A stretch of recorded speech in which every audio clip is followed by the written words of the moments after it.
नमस्कार मित्रांनो, आपल्या मिनी ब्लॉग मध्ये तुमचं पुन्हा एकदा स्वागत आहे. मग काय आता आपल्याला जायचं आहे ड्युटीला. तर कपडे घालून आपण रेडी झालेलो आहे. तर कपडे घालून आलेलो आपण ड्युटीला. तर ड्युटीला आल्यानंतर बघतो तर काय इलेक्ट्रिशियन, आमच्या साईडचा इलेक्ट्रिशियन बोरचं काहीतरी काम करत होता. मी म्हणलं चला काम करा तुम्ही, मी आता जातो. तर मी बघतो तर काय आज WTP मध्ये कोणताच माणूस लवकर आला नव्हता. तर मी म्हणलं चला येतील जातील म्हणलं, नंतर आले तर काय पोरांनी लगेच धिंगाणा चालू केला. याला कलर लाव, त्याला कलर लाव. तर हे पाहू शकता किती कलर लावणं चालू आहे याचं. मला वाटलं हे लेबरलाच फक्त कलर लावतील. मी बघतो तर काय साहेबाला देखील सोडलं नाही या पोराने.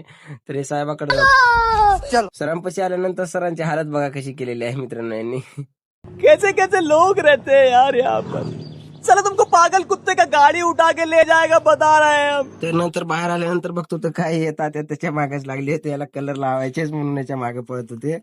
तर त्यांनी शेवटी यांना पकडून लावलाच. अभी मजा आएगा ना भिड़ो। याला कलर लावण्यात आल्यानंतर आपल्या जीसीपी भाऊला देखील सोडलं नाही. जीसीपी चालविणाऱ्या भाऊला देखील कलर लावले यांनी. त्यानंतर ह्या पोरांनी देखील मला सोडलं नाही बघा, मला देखील कलर लावले याने. मग काय होळीनिमित्त या सराला बी लावा म्हणलं तर काय सर खरंच खूप रागात आलता. मग हे काय गप गुणानं बसले, समजेच एका जागी बसले, म्हणले यायला चुकी केलो आपण त्याला लावून. तर त्याच्यानंतर हे म्हणले चला जाऊया आपण आता घराकडं, फोन बंधू. तर मी पण नंतर की कपडे चेंज करून आलेलो आहे, आपल्या कॅबिन मध्ये बसलेलो आहे. तर मित्रांनो आजचा ब्लॉग आपण इथेच संपूया. धन्यवाद.